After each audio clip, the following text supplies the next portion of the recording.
When you send a transaction over the Bitcoin network, how does that network know that you have the right private key? What's to stop someone sending Bitcoin from one public key to another public key with just any old random key? So how does the network know that these transactions are legitimate? That's the topic of today's video. And if we have a look at just one of the most recent transactions from the most recent block, we can see that this address here is sending to this address, and then they've created a hash for the transaction, which proves that they have the private key. But what's to stop you just using any private key in order to create this hash? And so how do we know that the person at this address is actually the right person and that they have the private key to authorize them to send money from this address to this address? So to explain this, we're going to explain a bit about secret message sending and cryptography, but it's going to be really simple explanation. So I'm going to skip over a lot of things and just make it really simple to understand. So let's imagine that two people wanted to share a message with each other. And in this case, the message is simple. It's hello. And what they're going to do, and this is what they used to do in the past, is they would use some sort of key or some sort of cipher and a way to turn that message from something that's easily read into something that just looks like jarble that no one else can read.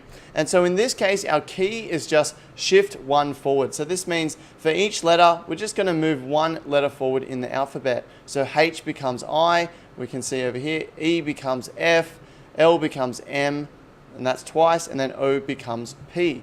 So this is the key. So we're sending someone this, IFMMP. If someone randomly on the street was able to capture that message, they wouldn't know what it meant unless they knew the key.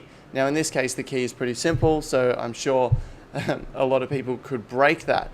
But this is a very simple example. So in order for the person that we're sending this to understand what we're saying to them, they need to know this key as well. And then they need to reverse it. So if they receive this message, they know the key is shift one forwards, so they reverse that to shift one backwards. I becomes H, F becomes E, etc. And then they receive the message hello.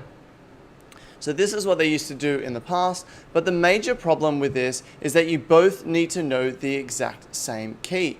And if you're sharing with someone that maybe you haven't met in person or someone over the internet, how can you share this key without everyone knowing and everyone being able to decipher the message?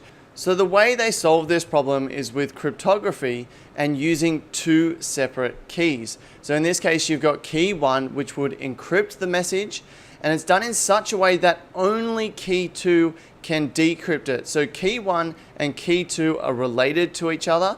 In fact, that key one can lock it and key two can unlock it. Another great way to think about it is that key one is like a padlock. So let's say we take our message that says hello, we put it in a really strong box and we padlock it with key one. So rather than calling it a key, really we could call it a padlock. Okay? So we could call it a padlock, and so we put it in a padlock, and this code is our box with our message in it that's locked up with the padlock. And the only way to unlock this padlock and get to the original message is using this second key. So if that makes sense so far, we will move on. Let's say we have the term hello.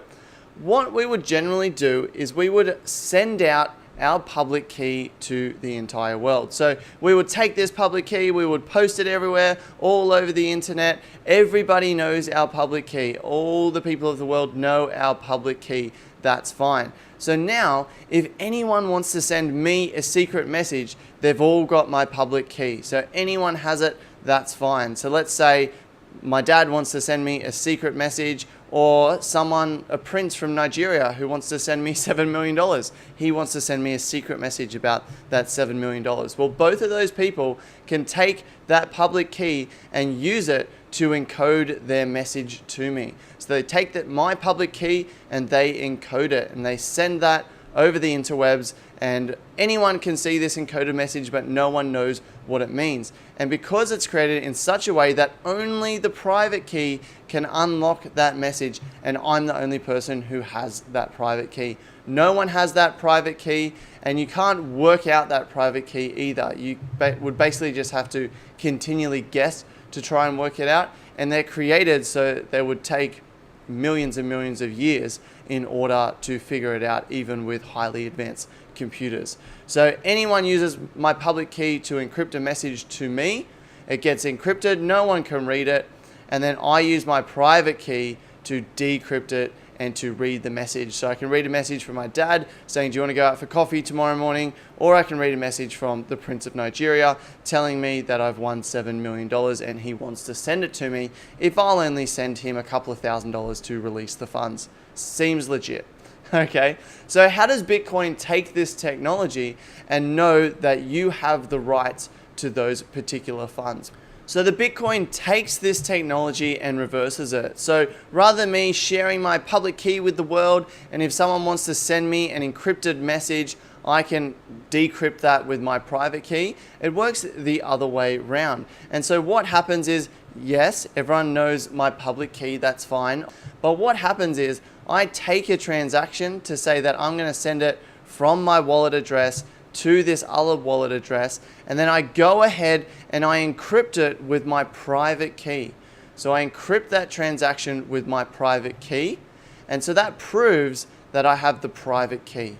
So I encrypt it with my private key, and then the entire world already knows my public key. So the Bitcoin blockchain, all the nodes on the network, everyone knows my public key. And so what they can do is they can take this scramble that's been created here, they can take that scramble, they can use my public key to go ahead and descramble it, and then they get the message or they get the transaction. And because these two are related, the private key and the public key are always related to each other. There's only one way to relate these two. So you can't have a public key and multiple private keys. You can't have a private key and have multiple public keys. These two, only one relates to each other. So no public key will relate to two private keys, and no private key will relate to two public keys. They only relate to each other. So because people can successfully take my public key, decrypt this transaction using my public key, that proves that I have the private key without ever sharing the private key with anyone. If you want to learn more about how the Bitcoin network works, then I do put out tutorials every single day. So go ahead and check out one of my other videos while you're here and learn a bit more about Bitcoin. And while you're at it, go ahead and give us a like if you like this video and subscribe to the channel. Thanks so much and best of luck out there.